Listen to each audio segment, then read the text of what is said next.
บ่ได้ว่าพี่น้องซอยหยิกกับร้านมากระเชนกับสบายดีและสวัสดีจ้าพี่เอฟซีทุกคนเนาะมื้อนี้มาพบกับซ่องน้องเอิญสาวลาวคือเก่ามื้อนี้มาพอกันอยู่ให้หน้าเนาะให้หน้าเลี้ยงงัวน้ำ ปล่อยงัวเลี้ยงเขามาในคอกเนาะเพราะว่ามื้อนี้ได้มาตกกาอีกแล้วเนาะตกกาตีสองให้ที่เรือแหละทุกคนจูบน้ำคือเก่าฝนบ่ตกพี่น้องโอ้ทางฝนเขาเจ้ากำลังไถอยู่ อ้ายกับร้านเนาะเป็นไทยไทยแล้วก็จุ่มน้ำขึ้นมาแล้วก็ขาดหวานกะคือเก่าเนาะ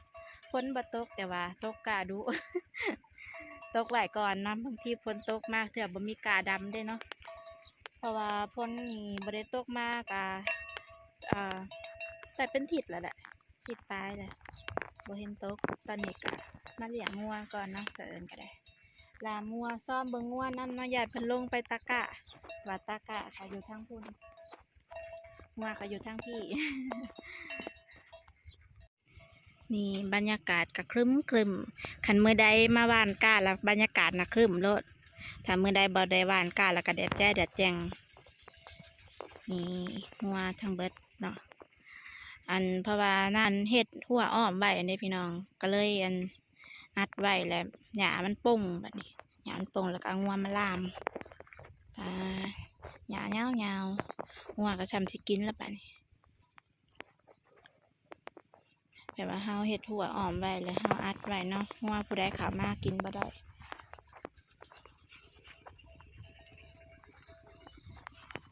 เป็นตาฝนสิตกอยู่บ่ทุกคนมื้อนี้แต่เก่าตกกะเธอได้ฝนตกกูเถื่อ มาตกสุดก่อนนะคะพอตกกาแล้วพอตกกาแล้วคำมาผัดฝนตกเดี๋ยวสิพาไปเบิ่งกาตกสุดก่อนเนาะมันโฮมกันพี่น้องเพราะว่าตกแล้วปุ๊บแล้วคำมาผัดฝนตกแล้วกาโฮมกันปันตะเบยกำลังไถ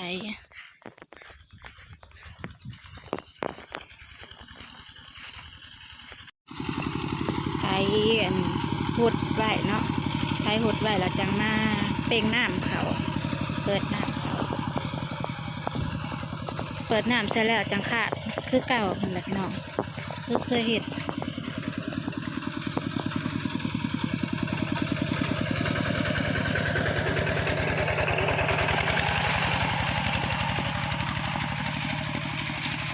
นี่ กาตัวตกสุดก่อนเนาะพี่น้องทางกลางเราบ่มีหอดกาเพราะว่าฝนตกแล้วมันโฮมเขาแจเบิดที่แม่ลกหญ้าอยู่ถือว่าเปิงเชิง ฝน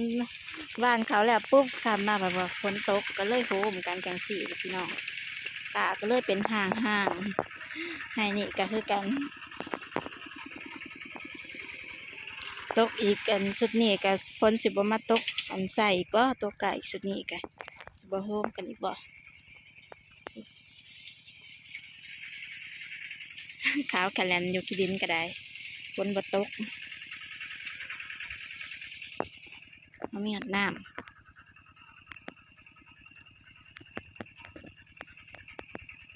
จุ่มกันอยู่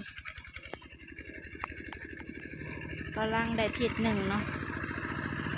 กะกำลังได้ทิศหนึ่งแล้วก็มาตกอีกช่องตาที่เหลือเนาะ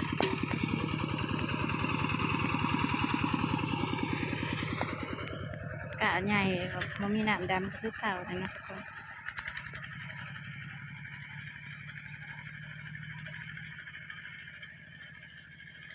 ตกกะแล้วเราพ้นสิบ่มาห้ามอีกบ่แม่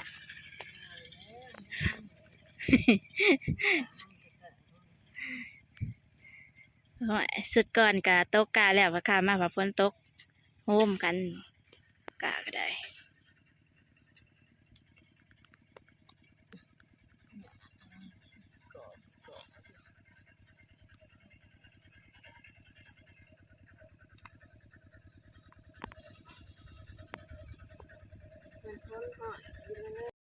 นี่พี่น้องเป่งน้ำขึ้นมาแล้วทุกคนลูกน้ำขึ้นมาเกิดสิเต็มให้หนึ่งเนาะว่าหน้าบ่ได้มีน้ำจักเถื่อถ้าแต่จูบน้ำใส่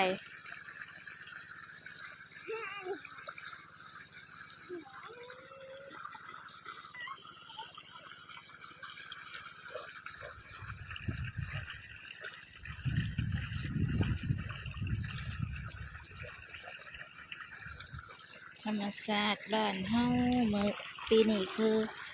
แรงเพราะว่ามัน82 หนเนาะ82 หนแล้วมันสิแรงยามนี้เดือนตกเดือน7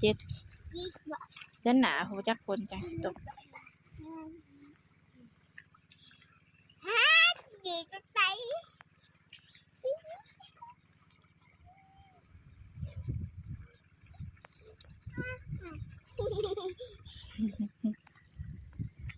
อยากตามน้ำมันมาก็ได้ตอนนั้นก็เมฟเพิ่นเมฟแล้วเท่านึงมาหมักเล่นน้ำ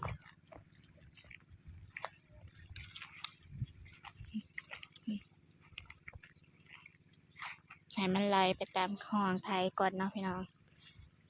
มันไหลตามคลองไทยแล้วเราก็ค่อยให้มันเต็มบัดนี้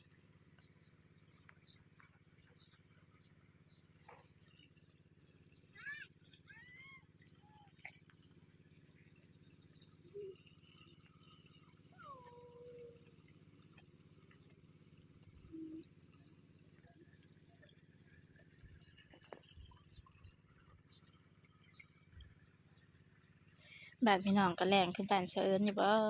บ้านเสอิญมันแรงปีแล้วนี่ได้ดำหน้าหรือจักซ้ำนี่นะใกล้อยากได้ดำแล้วปีแล้วเนี่ยกะใหญ่แล้วมาตกมาปีนี้กะกันยังน้อยอยู่เนาะบ้านสุดนี่ก็ปลูก2 กระสอบนี่อีกสอบหนึ่งสอบเขียวกับสอบดำกับสอบเขียวคบกันนะ จุดน้ำน้องตัวเก่านะพี่น้องน้องอันเก่าแหละตอนนี้ก็น้ำจากเต็มหายแล้วตัวน้อยก็ได้ขาดแล้วก็เป่งลงให้ลุ่มอีกสิเป่งน้ำเขาตะกะโตกก่อนอีกน้ำเพราะว่ามันแห้งมันบ่มีน้ำก็ได้ว่าพี่ดอก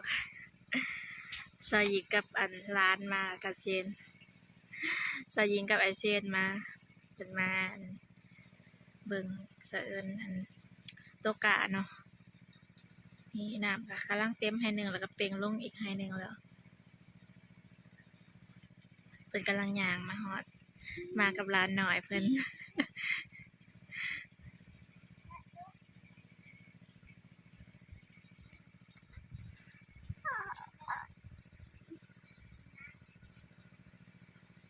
เช่นมาหยังเป็นหน้าปลาเอิญ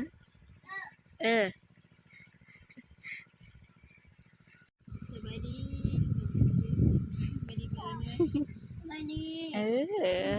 ตาเซนกับปลายิงเพิ่นมาเล่นน้ำพี่น้องใช่เลยปลาเบิร์นเพิ่นกินฮอดปลาเอิญเพิ่นว่ามันมาฮอดแล้วก็กินฮอดปลาเอิญเด้เพิ่นว่าเอากินฮอดปลาเอิญอยู่กินฮอดว่าเด้อกินฮอดระวังเด้อดื้อเส้นนะดื้อ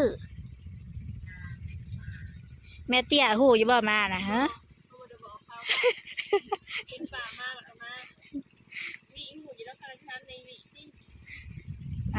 งัวค่ะแลนลงมากินน้ำพี่น้องน้ำน้องกับโบกลงเลย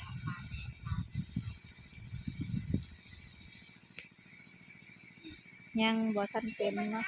กำลังเต็มไฮเดียวอีกไฮหนึ่งทันเต็มน้ำน้องกับแห้งเลย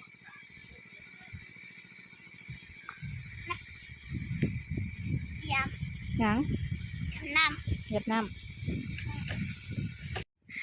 เป็นจังได้สยิงบ่ได้พอกัน4-5 มื้อก็มันเอิญงามกว่าเก่าก็เห็นเอิญงามกว่าเก่าพี่น้องก็เดี๋ยวสิกินหอดกันใช่ไหมป้ากินหอดกันนั่นแหละจ้ะพี่น้องบ่ได้พอกัน4-5 มื้ออย่าพออาทิตย์แล้วโอ้เงินเอิญขาวไปกับบัวขาวไปว่าสิเขาไปวานนี่ว่าแล้วอีแม่เพิ่นพ าหลานออกมาหน้าแล้วก็บ่มีไผอยู่น้ำลานเพิ่นมาเถียงตัวนี้ ค่ะตอนนี้ก็มานั่งขาให้น้ำเต็มให้หน้าแล้วก็จังสิให้เขาเจ้าค่ะให้แม่บ้านเถียงเก่าป้าพี่น้องสะยิงเพิ่นมาเห็นมะฮ้อยแล้วเพิ่นสะออนเพิ่นเก็บเอาเมื่อไหร่อ้อมเนาะพี่น้องอ้อมกินมือหนา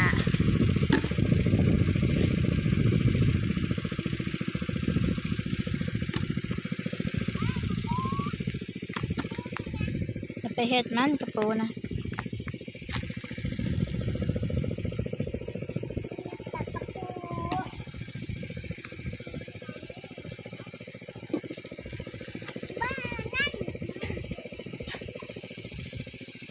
วันนั้นนึ่งหอย อืมร้านกระเซีย หอยนั่น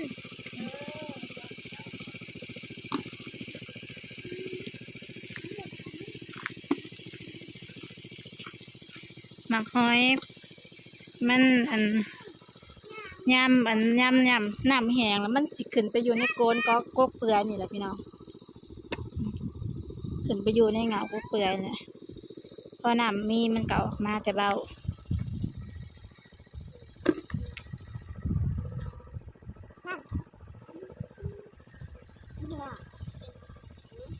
นี่พี่น้องได้พ่อออม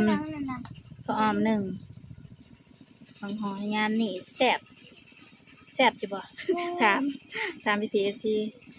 ยำนี่ก็แซ่บอยู่บ่ ปูนิ่ม กระปูนิ่มๆกระปูนิ่ม ๆปูนิ่มๆปูนิ่ม ๆกระปูนิ่มๆกระปูอ่อนกระปูเนียมกระปูน้ำนม เขาคือบุคคลนั่นเซียนหยานบ่ มันบนีมันคือบนี มันบ่นี้มันยังอ่อนอยู่หอยก็ได้ ปูนิ่มๆ ออมหนึ่ง ว่า เนาะพี่น้องบ่ได้กินโดนก็คิดอยากไปได้ออมหอยนี่ก็ได้ หอยบ่ น้อย หอย อืม เช่นแบบหอยลายเนาะนิ่ม กระปูนิ่ม ๆนิ่มเลย ๆ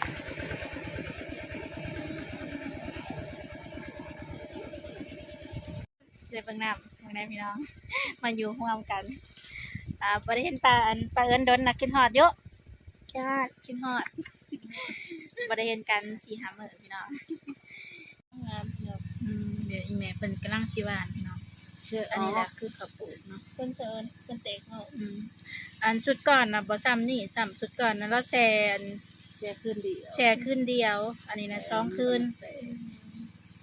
ผมบ่จะออก เขาอันนะเขายังก็เขากลางบอกเขาใส่เขากลางนี่พี่น้องตอนนี้แม่กำลังหวานกากับสยิงเนาะสยิงเพิ่นมาหวานซอยเขาเพิ่นก็มาหวานซอยกาเพิ่นก็มาหวานซอย แต่ว่า สะเอิญน่ะยังบ่ได้ไปซอยเพิ่นเนาะบ่ฮู้ว่าสยิงหรือสะเอิญสิได้อันนำแล้วก่อนกันเนาะนานะกันเสอิญแล้วก่อนก็สิได้ไปซอยสยิงอยู่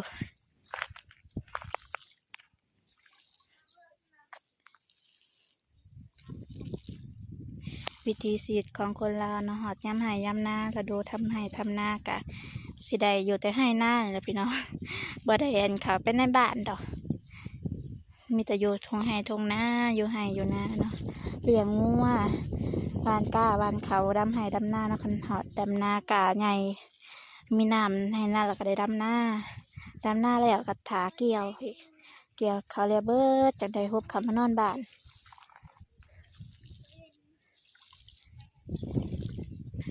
น้องได้มีน้ำกับวานใส่สิละลายเนาะเพราะว่าห้ามเพิ่งบอกว่ามันถี่หรือยังมันเปิดรอระยะมันห่าง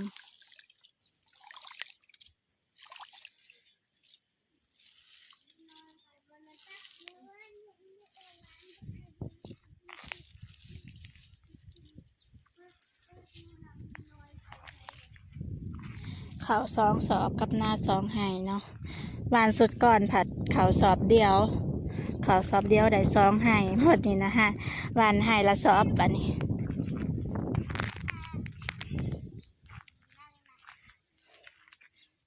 โอ้ยสยิงนี่ละดูได้พี่น้องผู้ใดได้เป็นแฟนนี่ภูมิใจโลด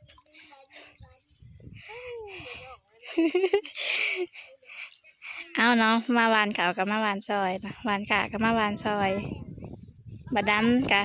ผู้ได้แล้วก่อนก็ได้ไปซอยกันเนาะพี่น้องเป็นพี่น้องกันก็ต้องซอยกัน เป็นญาติพี่น้องกันก็ซอยกันเป็นธรรมดาเนาะ ซอยนี่วานลงหายที่2พี่น้องปีนี้ตกกะสีตาปีกายนี่หา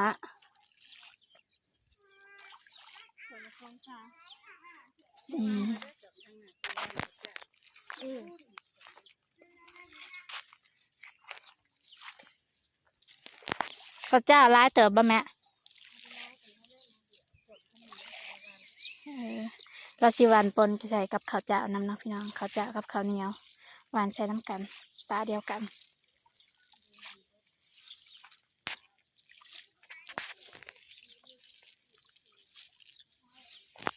2ไห้นี่อยากไห้ยาวเนาะยาวเนี่ยบัดโตก่อนนะไห้ยาวไห้1ไห้ม้วนไห้1เนาะ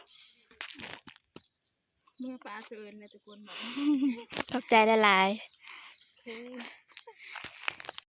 แล้วแหละพี่น้องหวานกะแล้วกะสิมาไล่เอางัวออกแต่ขอกไปผูกไว้ข้างนอกเนาะขัดสิปลาไว้กะยันงัวน้อยมันมากินกะเพราะว่า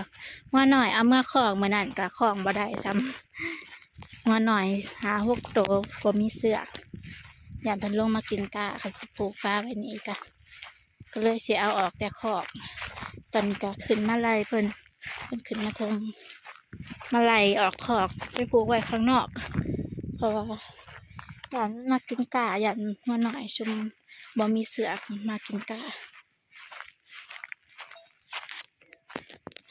งานนี่ก็บ่ได้เฮ็ดหลายปีแล้วพี่น้องนาเหือหน้าเสะเอิญเองเนาะอีกถงหนึ่งบ่ได้เฮ็ดมานี่อยากพอ10 ปีแล้วทุกคนประมาณ5 ปีนี่แหละบ่ได้เฮ็ด6 ปีแล้วบ่ได้เฮ็ดนานถงนี้เฮ็ดแต่หน้าถงนั้นเฮ็ดแต่หน้าถงผ่าผู้ไอ้ครั้งนั้นหน้าถงนี้นะป้าเพราะว่าบ่มีคนเฮ็ดมีแต่เสะเอิญอยู่กับอีเมลแล้วก็เขาเขาอ้ายอันก็เขาจำไปมีครอบครัวเบิดแหละก็เลยบ่ได้เฮ็ดเนาะมีผู้อยู่ก็มีแต่เสะเอิญอยู่กับอีเมลแล้วก็หลานแล้วก็อ้ายอีกผู้หนึ่งก็หันกับเขาเจ้ามีครอบครัวบ่แล้วเขาเจ้าก็ไปหาเฮ็ดงานอยู่กรุงเทพก็เลยปะเป็นนาเหือเนาะบ่มีคนมาเฮ็ดอันทงเดียวโอเคเนาะพี่น้องสิไล่งวกอันออกจากขอก่อนบัดนี้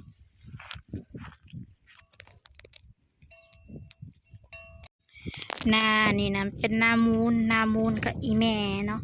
นาอีแม่เป็นข้าวตะกี้เป็นเห็ดกับอีพ่อเนาะเห็ดมาได้หลายปีแล้วแต่ว่าแต่ข้าลูกใหญ่มากเลยกับบ่ได้เห็ดเนาะเพราะว่าบ่มีคนพาเห็ดเขาเจ้าไปหาเงินเบิด เขาเขาอายไปหาเงินเบิดก็เลยเห็ดเอาแต่หน้าทงเดียวจะเห็ดแต่ข้าวตะกี้ก็เห็ดเอาเบิด2 ทงแหละพี่น้องแต่ข้าวอันอีพ่ออีแม่เพิ่นยังแข็งแห้ง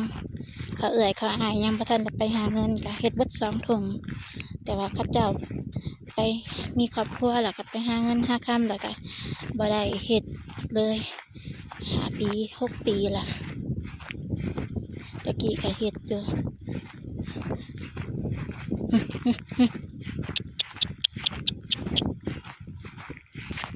ไหลออกไปหาผู้ข้างนอก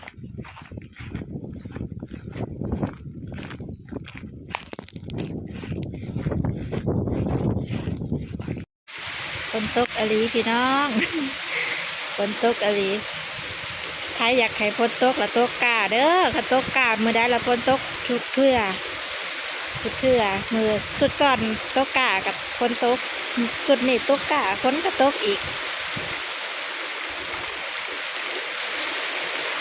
โอเคได้พี่น้องคลิปก็ได้ก็ตัวจบคลิปไว้เพียงเท่านี้เนาะถ้าผู้ได้มักก็อย่าลืมฝากกดไลค์กดแชร์